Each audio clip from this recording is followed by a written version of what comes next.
everyone! Welcome to my channel. So magpapakilala po muna ako. My name is Mina Lynn Garce, but you can call me Teacher Mina. And I'm a mother of two. Anin ko po, his name is Razel. Say hi, anak! Hi! Okay, he is 5 years old and I have my daughter.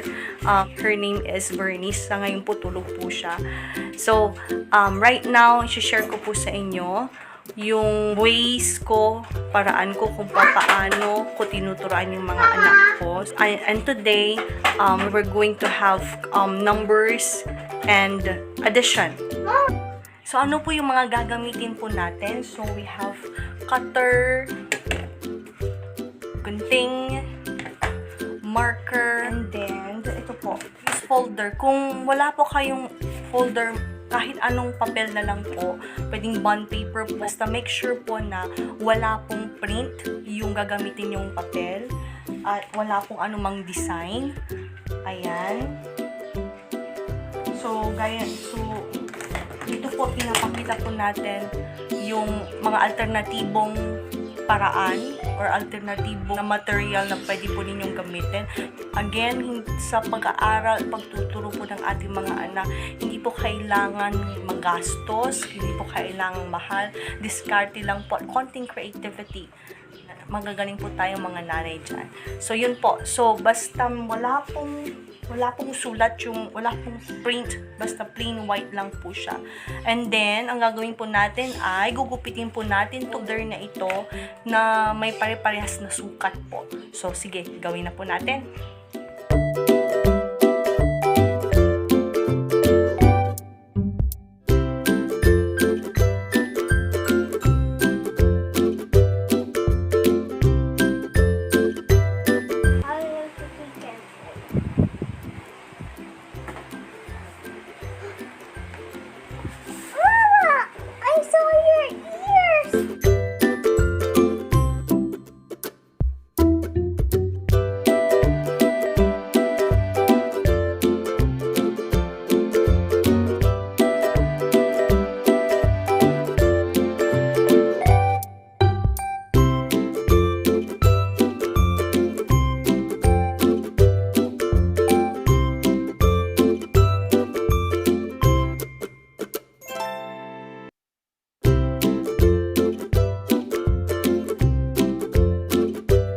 Okay, so tapos na po tayo. Ready na po. Pare-pares na po ang sukat. So, isusulat na po natin yung numbers 1 to 20.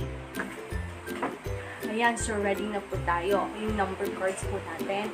So, kailangan lang po natin maghanap objects na gagamitin natin sa pagbibilang.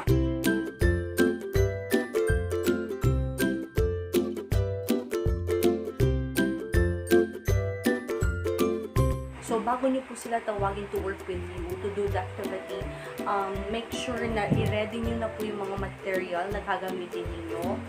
Dahil po, napaka-iksi po ng attention span ng mga bata po kayo. Kasi, kapag hindi pa po kayo ready at naghihintay po sila, mawawalan na po sila ng interest dun sa lesson na ituturo niyo po sa kanila. So, dapat i-ready na niya. So, make sure arrange properly po yung numbers. 1, 2, 3, 4, 5, 6, 7, until 20. So, addition po muna tayo and then prepare yung plus sign at saka equal sign.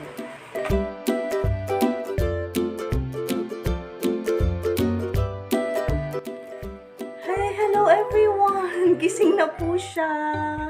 Ayan, ha? Where's Kuya? Nasa isang room, doon sa kabilang room. We're going to play and work. Yes.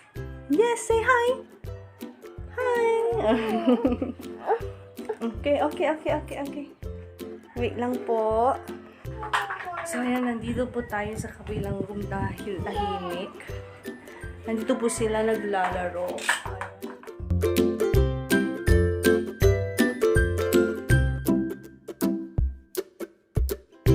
Pasensya na po kayo sa bahay namin. Hindi pa po kasi tapos. Ayan. Hi, Berneice!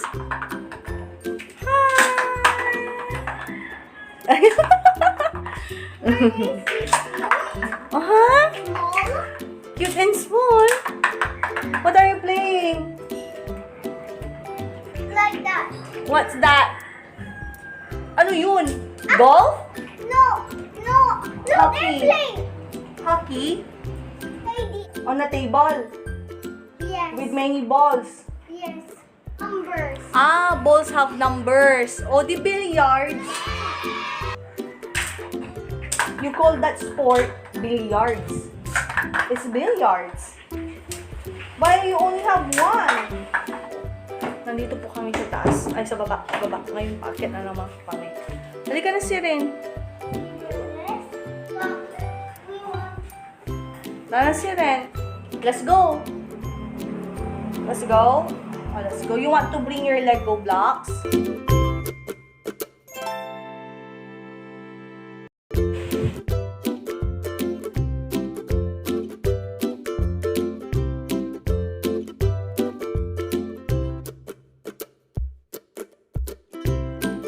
Oh, okay. This is... How many color pencils do we have? One. This is number...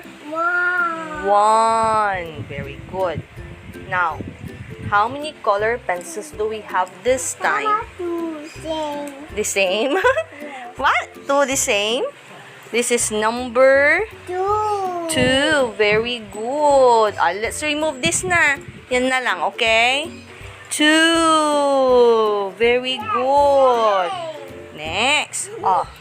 Now, opo, I'll put this one. Let's count. One, two, one, three. Very good. Three. What number is this? Look at the number. This is three. What number is this? Big chan siya? Yes. Oo nga. Daddy. Okay. This is one. 1, 2, 3. Very good. And next, I'll put more. Mama, Oh, look. Let's count. Let's count. 1, 2, 3, 4. Then this is number 4. This is... Yes, you should. Okay. Here. Let's count. Why? Let's count. 1, 2, 3, 4, 5. Then this is number Why? 5. Say 5. Why? Okay, let's count. Let's count, baby girl. Let's count, my nineng. 1, 2, 3, 4, 5. Very good. Up here. Yay. Up here.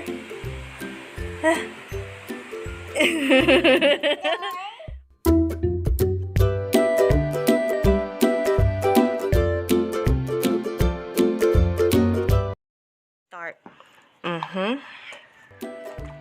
So, Mama will put here. Okay.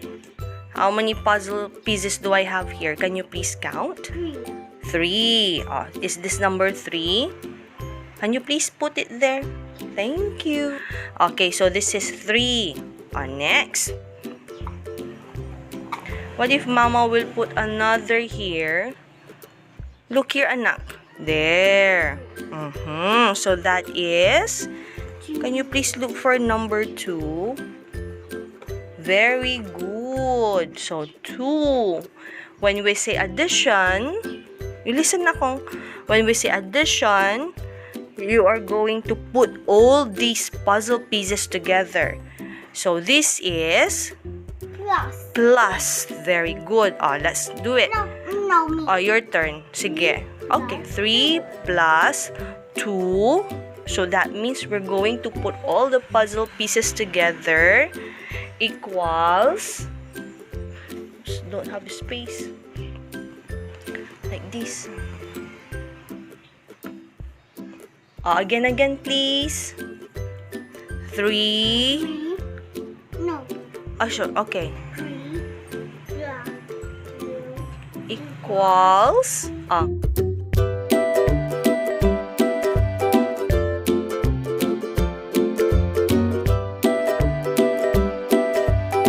Get all the puzzle pieces. And you count all of them. Here. Can you please count? 5. 1, 2, 3, 4, 5. Okay, it's 5. Okay, again. 3. No. Okay, your 3 plus no. Me. okay, sure. 3 plus 2 equals 5. Good job. Okay, let's have another one. 4. 4. No. Oh, so sure. 4 plus 3. Equals. Put all the puzzle pieces together. Then let's find out how many puzzle pieces do you have. All in all. Okay, so please count.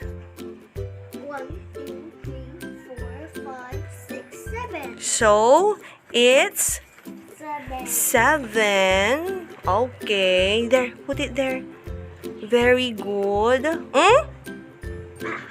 Again, like this. Okay, you do it again, please. 4 plus 3 equals 7. Good job. So, ayan po. That's our lesson for today. Numbers 1 to 5. And addition, I hope meron po kayong natutunan. So, after po ng lesson po nila, right now they're playing. Ganun din po when teaching your child at home, let them play as a form of reward para hindi po sila ganun ma-stress. Another thing po pala, bago ko po makalimutan, tuturan po ninyo yung anak po ninyo ng numbers. If tingin po ninyo, hindi pa po niya kaya yung turuan po sila ng minsanan po ng 1 to 5, pwede naman po 1 to 3 lang muna. And then, the next day, pwedeng 1 to 5 hanggang sa makompleto na po niya yung 1 to 10. So, ganun po yan. And then, of course, let's not forget follow-up activity. Napaka-importante po yon dahil yun po yung mga activity. Tutulungan po ang ating mga anak na Hi. hi! Hello! Messy hair! And explain ko po sa inyo kung paano siya gagawin. So, yun po. Please like, share, and subscribe to my channel. Thank you po for watching. Bye!